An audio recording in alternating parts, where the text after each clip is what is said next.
हिमालय दिवस के कार्यक्रम में शामिल हुए मुख्यमंत्री पुष्कर सिंह धामी 2 सितंबर को बुग्याल दिवस मनाने की घोषणा। कहा, हिमालय संरक्षण और संवर्धन हमारी प्राथमिकता।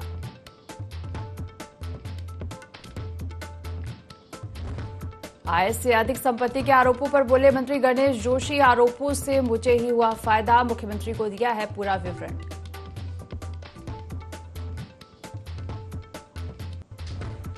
शौर्य सैनी और अभिनव देशवाल ने रचा इतिहास, विश्व बधिर शूटिंग चैंपियनशिप में स्वर्ण जीतकर लौटे घर, नारसन बॉर्डर पर हुआ जोरदार स्वागत।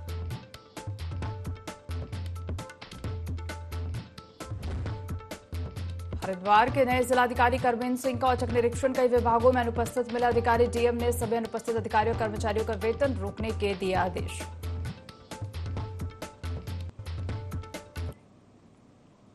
देवभूमि लाइव देख रहे हैं यहाँ पर, मैं हूं आपके साथ दिव्या। बुलेटिन की शुरुआत करेंगे खबरों के साथ और खबर देहरादून से है, जहां मुख्य सेवक सदन में हिमालय दिवस के अवसर पर कार्यक्रम का आयोजन किया गया। कार्यक्रम में मुख्यमंत्री पुष्कर सिंह धामी, टिहरी से विधायक किशोर उपाध्याय और पर्यावरणविद डॉक्टर अनिल जोशी शामिल हुए। कार्यक्रम को संबोधित करते हुए सीएम धामी ने प्रदेशवासियों को हिमालय दिवस की शुभकामनाएं दी। सीएम ने कहा कि हिमालय पर्वत न केवल भौगोलिक दृष्टि से महत्वपूर्ण है, बल्कि इसके सांस्कृतिक, धार्मिक और पर्यावरणीय महत्व भी हैं। इसलिए इस अवसर पर हम सभी हिमालय की महत्वता और इसकी जैव विविधता के संरक्षण के प्रति संकल्पित हों।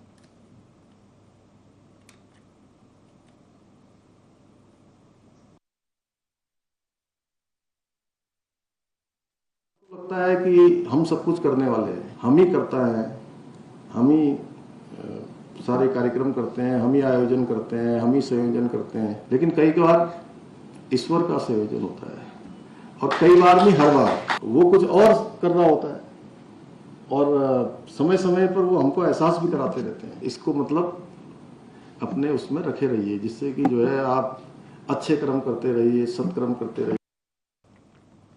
कथावाचक अनिरुद्धाचार्य के भगवान शिव को कृष्ण का साला बताए जाने पर संतों में भारी नाराजगी देखने को मिल रही है। संतों ने कथावाचक को शास्त्रों का अध्ययन करने की सलाह देते हुए इस कथन का खंडन किया है। संतों का कहना है कि आज के समय में कथावाचक सस्ती लोकप्रियता पाने के लिए इस तरह बयान को तरजीह देते हैं। उन्होंने कहा कि मंच पर इस तरह के बयान देकर तालियां बटोरने और मीडिया फोकस पाने से अच्छा है कि वे वेदों का अध्ययन करें और तथ्यों को जानें।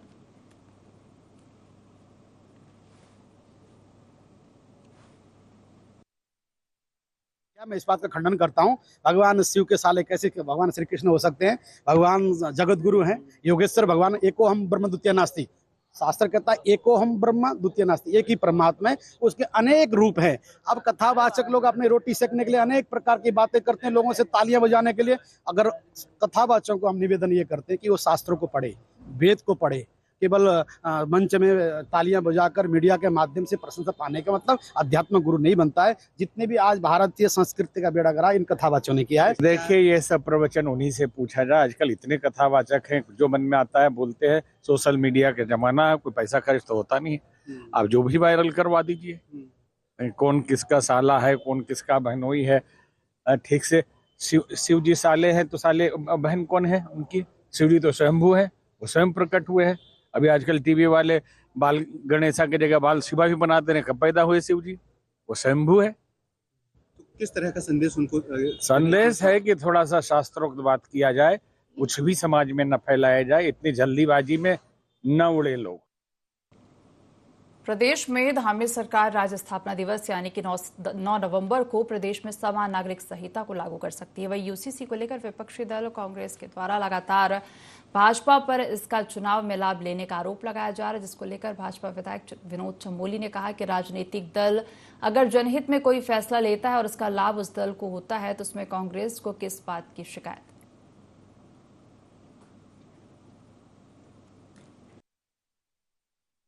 राजनीतिक दल अगर कोई निर्णय लेता है और जनहित में लेता है तो उसका लाभ अगर उस दल को मिलता है तो कांग्रेस को क्या शिकायत हो सकती है? राजनीति में निर्णय लिए जाते हैं और निर्णय लोकप्रिय निर्णय लिए जाते हैं। और जहाँ तक यूसीसी का प्रश्न है तो चुनाव से पहले ही हम जनता के बीच में गए थे और यूसीसी हमारे एजेंडे का हिस्सा था। जनता ने हमको मैंडेट दिया और हमने जनता के मैंडेट को स्वीकारते हुए आज हम यूसीसी को कानून बना रहे हैं। तो निश्चित तौर पर जिस दिन यूसीसी लागू होगा उसका लाभ भाजपा को मिलेगा, क्योंकि भाजपा ने इतना बड़ा कदम उठाया है।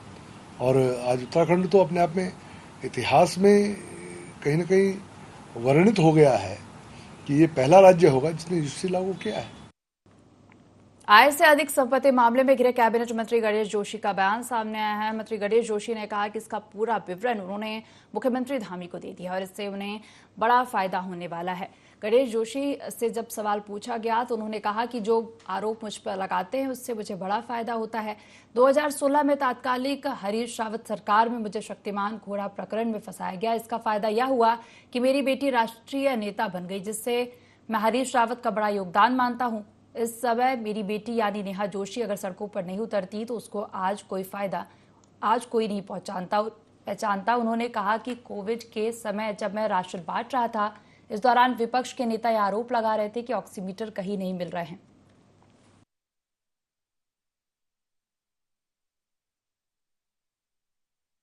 पहले तो जब मेरे पे कोई आरोप लगते हैं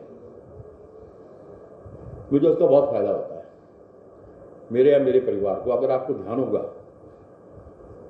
2016 में एक घोड़े कांड में मुझे फंसाया गया और मैं बार बार कह रहा था साहब कि मैं था ही नहीं, मैं दोष हूं। और जब उसका सच दिखाया गया तो मुझे उसका ये फायदा हुआ। मैं हर मंच पे कहता हूं कि मेरे से पूछते हैं जोशी जी आपकी बेटी बड़ी नेता बन गई है, मैं उसमें कहता हूं मैं हरीश रावत जी का बहुत बड़ा योगदान है। हरीश रावत मुझे जेल नहीं भेजता, मुझे फंसाता नहीं, मेरी बेटी सड़कों पर नहीं आती, उसे कौन पहचानता। आज उसको पहचान मिली है, आज वो राष्ट्रीय नेता बन गई है। एक बार कोरोना के टाइम पे मेरे पर आरोप लगाया गया जब मैं करोड़ों रुपए का सामान राशन बांट रहा था और जब मैंने ऑक्सीमीटर बांटने शुरू किए तो कांग्रेस के नेताओं ने आरोप लगाया कि जोशी जी ऑक्सीमीटर कहां से बांट रहे हैं, कहीं मिल नहीं रहे हैं। उस टाइम ब्लैक में 3-4 हजार रुपये का ऑक्सीमीटर मिल रहा था। तो मैंने मीडिया वालों से कहा कि हाँ मैं चोरी करके ला रहा हूं। मुझे उसका ये फायदा हुआ कि मुझे पहले से 3000 वोटों से मैं जीत गया। उत्तराखंड में सरकारी नौकरी की राह देख रहे युवाओं के लिए खुशखबरी है। सरकार 11 विभागों में रिक्त समूह के 4405 पदों पर इस सीमा भर्ती प्रक्रिया शुरू करने जा रही है और इसके लिए उत्तराखंड अधीनस्थ सेवा चयन आयोग ने 15 सितंबर से आवेदन से लेकर परीक्षा और परिणाम का शेड्यूल जारी करने का निर्णय लिया है। आपको बता दें, मुख्यमंत्री पुष्कर सिंह धामी सरकार अब तक 16,000 से ज्यादा नौकरी देने का भी रिकॉर्ड बना चुकी है। राज्य में बेरोजगार युवाओं को नौकरी देने में पुष्कर सिंह धामी सरकार सबसे धाकड़ साबित हो रही है।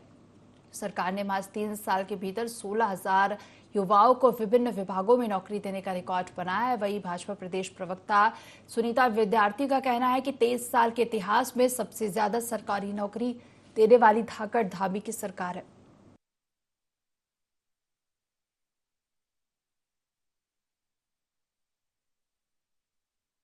साल का इतिहास है कि सबसे ज्यादा नौकरियां देने वाले धाकड़ धामी जी ऐसे मुख्यमंत्री हैं और लगातार वो भर्तियां कर रहे हैं, चाहे यूके SSSC की बात हो, चाहे यूके PSC की बात हो, चयन शिक्षा जो बोर्ड है वहां की बात हो, तो लगातार हम लोग नौकरियां युवाओं को दे रहे हैं। और अभी आयोग में 4405 पदों पर हम भर्तियां करने जा रहे हैं। और सबसे बड़ी बात यह है कि पूरी निष्पक्षता के साथ में, पूरी ट्रांसपेरेंसी के साथ में, समय सीमा के अंदर हम लोग ये सारी भर्तियां करें। देहरादून के नवनियुक्त जिला अधिकारी सविन बंसल इन दिनों एक्टिव मोड में है। जिला अधिकारी ने कोरोनेशन अस्पताल, नगर निगम के साथ अन्य विभागों का औचक निरीक्षण किया। ऐसे में जिलाधिकारी ने नगर निगम में ऑटोमेटिक पार्किंग को लेकर भी बात कही, जिसको लेकर भाजपा विधायक विनोद चमोली ने जिलाधिकारी को नसीहत दे डाली। विनोद चमोली ने कहा कि नगर निगम एक हेरिटेज बिल्डिंग है, ऐसे में नगर निगम को लेकर जो भी फैसला लिया जाता है वह नगर निगम बोर्ड के द्वारा लिया जाता है। उन्होंने कहा कि उनके सामने भी इस तरह की बात आई थी, लेकिन तब उन्होंने कहा कि यह सुनिश्चित किया जाए कि नगर निगम का स्वरूप न बिगड़े।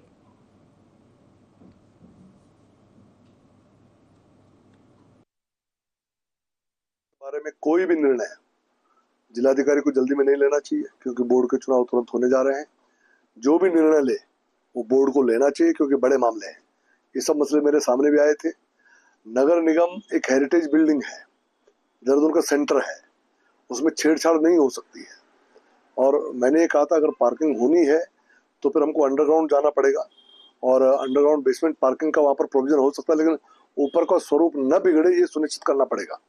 इसलिए कोई भी जल्दीबाजी में कदम न उठाया जाए। और मैं तो सरकार से भी कहूंगा कि जितने के काम के लिए उनको भेजा गया उतने काम तक अपने आप को सीमित रखें, बाकी बोर्ड को करने दें। टिहरी झील को लगभग 20 वर्ष पूरे होने वाले। यदि विस्थापन की बात करें तो टिहरी झील से लगे आसपास के गांव का विस्थापन, पुनर्वास, मुआवजा पूर्ण हो चुका है। वहीं दूसरी ओर देखा जाए तो झील से लगा हुआ भलगांव, जो कि उत्तरकाशी जिले का अंतिम गांव है, वहां के कुछ परिवारों को विस्थापित कर दिया गया था, लेकिन लगभग 50 परिवार आज भी विस्थापन के लिए लड़ाई लड़ रहे हैं। देखिए रिपोर्ट।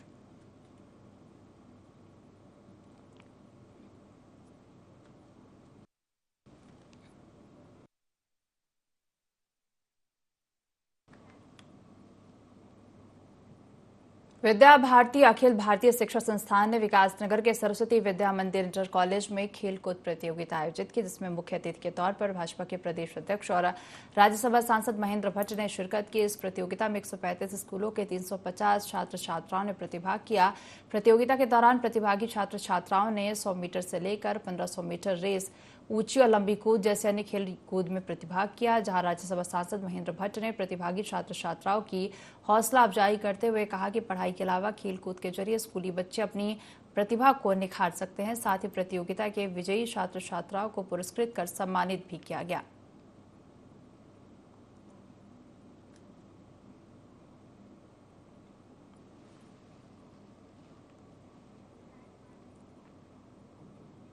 लोहाघाट के पास पाटन पाटनी गांव में 4 दिवसीय मां झूमा धुरी नंदाष्टमी महोत्सव अपूर्व श्रद्धा और उल्लास के साथ शुरू हो गया। इस अवसर पर महिलाओं ने उपवास रखकर आंचलिक परिधानों में भव्य और दिव्य कलश यात्रा निकाली। क्षेत्रीय विधायक खुशहाल सिंह अधिकारी ने महोत्सव का आगाज किया। उन्होंने कहा कि पाटन पाटनी, रायकोट, महर, कुंवर के लोगों ने मां झूमा धुरी के प्रति अपनी अटूट आस्था और सामाजिक एकता का परिचय देते हुए महोत्सव का आयोजन किया है। इस दौरान स्थानीय कलाकार और स्कूली छात्र छात्राओं ने अनेक रंगारंग कार्यक्रमों की प्रस्तुति दी।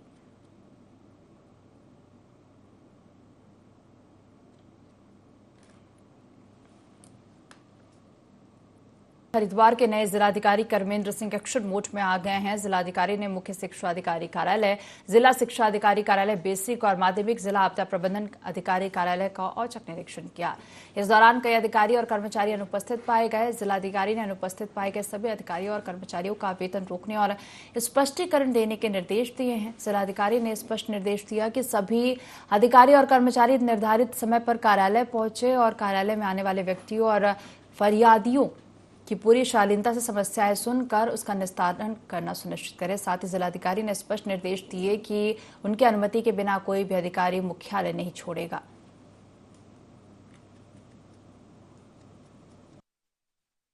मानना है कि अधिकारियों को जो समय नियत है समय से कार्यालय में आना चाहिए और समय से ही जो है कार्य संपन्न करने चाहिए। अगर अधिकारी समय से कार्यालय नहीं पहुंचेंगे तो उनका स्टाफ भी समय से नहीं पहुंचेगा। अगर स्टाफ समय से नहीं पहुंचेगा तो निश्चित तौर पे आम जनता को दिक्कत होगी। वो लोग आएंगे और कोई अधिकारी बैठा नहीं होगा तो उन्हें समस्या होगी। इसलिए मेरा मानना ये है कि सभी को समय से कार्यालय पहुंचना चाहिए और अपने अधीनस्थ अधिकारियों कर्मचारियों पर भी नियंत्रण रखना चाहिए। इसी उद्देश्य से मैं आज 2-3 कार्यालयों में गया था और उसमें 2 अधिकारी अनुपस्थित भी मिले हैं। मैं उनके खिलाफ कार्रवाई भी कर रहा हूँ और जो उनके अधीनस्थ अनुपस्थित थे उनके खिलाफ कार्रवाई के लिए उनको लिखा। सितारगंज में किच्छा रोड मुख्य बाजार स्थित एक व्यापारी को धारदार हथियार से वार कर गंभीर रूप से घायल कर दिया गया। वहीं आस पड़ोस के लोगों ने हमला करने वाले व्यक्ति को मौके पर ही पकड़ लिया। सूचना पर पहुंची पुलिस ने गंभीर घायल व्यक्ति को अस्पताल में भर्ती कराया गया, जहां उसकी इलाज के दौरान मौत हो गई। उधम सिंह नगर के एसएसपी मणिकांत मिश्र समेत सितारगंज पुलिस क्षेत्र अधिकारी वीएल चौहान समेत पुलिस फोर्स मौके पर पहुंचकर घटनास्थल की जानकारी ली और कार्रवाई शुरू कर दी है।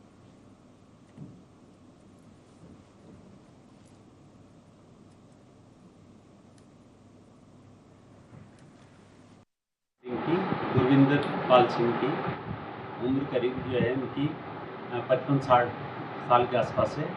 तो इनका जो है आज करीब 1:45 बजे के आसपास यहाँ पे जो है उसकी सूचना हुई कि उसे चाकू मार दिया है उसके बड़े भाई ने, जिसमें वो इंजर्ड हो गया है, जिसे हॉस्पिटल तत्काल जो है भिजवा दिया गया है और इसमें जो है अग्रिम जांच जो है की जा रही है। लोकसभा अध्यक्ष ओम बिरला हरिद्वार दौरे पर रहे, जहां उन्होंने शांति कुंज स्थित देव संस्कृति विश्वविद्यालय में आयोजित अखंड ज्योति यात्रा सम्मेलन में शिरकत की। शांति कुंज के द्वारा माता भगवती की 2026 में होने वाली 100वीं जन्म जयंती के लिए हरिद्वार में अखंड ज्योति यात्रा शुरू की जा रही है, जो देश के कई राज्यों में स्थित शक्तिपीठों में जाकर गायत्री परिवार की संस्कृति का प्रचार करेगी। लोकसभा अध्यक्ष ओम बिरला ने कहा कि वे लंबे समय से शांति कुंज से जुड़े हुए हैं, यहां आकर उन्हें आध्यात्मिक ऊर्जा मिलती है।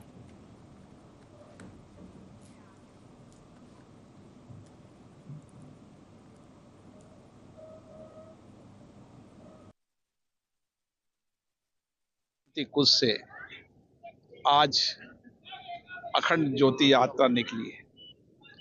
ये अखंड ज्योति यात्रा माता जी के 100 साल होने पर पूरे देश के अंदर प्रचंड ज्योति की तरह आध्यात्मिक संस्कृति, ज्ञान और गुरुदेव के संदेश को जन जन में पहुंचाकर लोगों के चरित्र निर्माण, भारत की संस्कृति को पहुंचाना और जो बुराइयां जीवन के अंदर हैं उनको समाप्त करते हुए नए चरित्र निर्माण के लिए ये यात्रा जन जन में निकलेगी। मुझे आशा है 2026 पर जब ये यात्रा माता जी के 100 वर्ष होने पर फिर आएगी तो करोड़ों लोगों के जीवन को बदलने का काम गायत्री परिवार के सब लोग करेंगे। बहुचर्चित अंकिता हत्याकांड मामले में अंकिता पक्ष के अधिवक्ता अरविंद वर्मा ने फैसला आने में हो रही देरी के लिए सरकार को जिम्मेदार ठहराया है। अधिवक्ता अरविंद वर्मा ने कहा कि अंकिता हत्याकांड के ट्रायल में कहीं न कहीं देरी हुई है। अगर सरकार चाहती तो इस हत्याकांड मामले को फास्ट ट्रैक कोर्ट में ले जा सकती थी, जहां इस केस का निस्तारण 2 से 3 महीनों में ही हो सकता था, लेकिन सरकार की लापरवाही के कारण आज पूरे देश की निगाहें अंकिता हत्याकांड केस पर टकटकी लगाए बैठे हैं। मेरे हिसाब से ट्रायल कंक्लूड होकर न्यायालय जिसको दोषी पाता है उसको कड़ी से कड़ी सजा होगी। अधिवक्ता अरविंद वर्मा ने कहा कि अंकिता हत्याकांड फैसला आने में अभी 2 महीने का समय और लगेगा।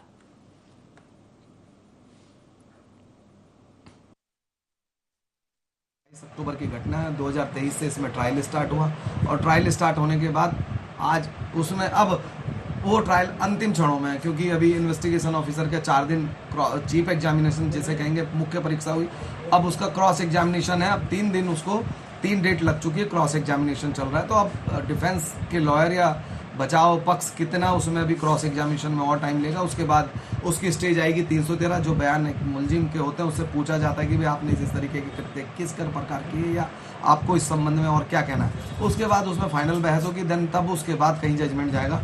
तो मेरा यह मानना है कि कहीं ना कहीं ट्रायल में तो देरी हुई है और अब सरकार को कहीं ना कहीं फास्ट ट्रैक कोर्ट बनाकर या फास्ट ट्रैक कोर्ट में इस मामले को पहुंचाना चाहिए था, जहां कम से कम 3 महीने में इस मामले का निस्तारण हो सकता था।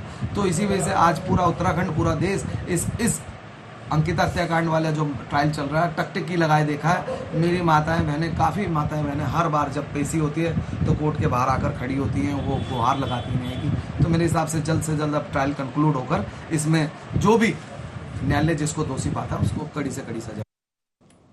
रानीखेत पहुंचे कांग्रेस प्रदेश अध्यक्ष करण माहरा ने आरोप लगाया है कि पुलिस और प्रशासन भारत नेपाल सीमा में तस्करी में पकड़े गए रानीखेत विधायक के भाई को बचाने का प्रयास कर रहा है। प्रदेश कांग्रेस अध्यक्ष करण माहरा ने कहा कि सशस्त्र सीमा बल ने भारत नेपाल सीमा में 7.65 mm के 40 अवैध जिंदा राउंड कारतूसों और अन्य अवैध सामान की तस्करी में पकड़े गए रानीखेत विधायक के भाई सतीश नानवाल को पुलिस और प्रशासन बचाने का प्रयास कर रहा है। कार्रवाई करने के बजाय उन्हें लाइसेंस दिखाने के लिए कहा जा रहा है। कांग्रेस प्रदेश अध्यक्ष ने कहा कि उद्यान घोटाले में भी विधायक के भाई का नाम है।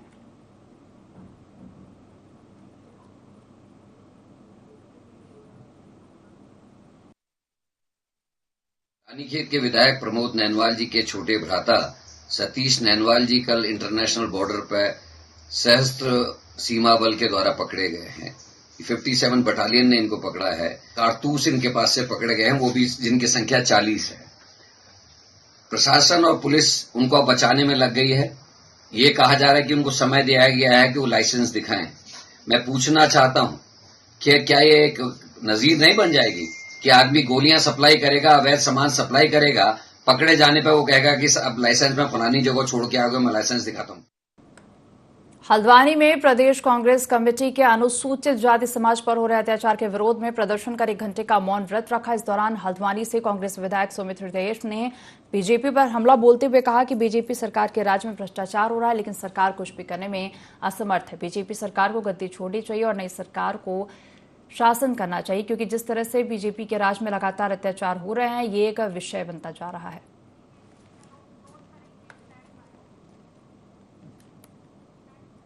इस बुलेटिन में फिलहाल इतना ही। आप देखते रहिए IND24। नमस्कार।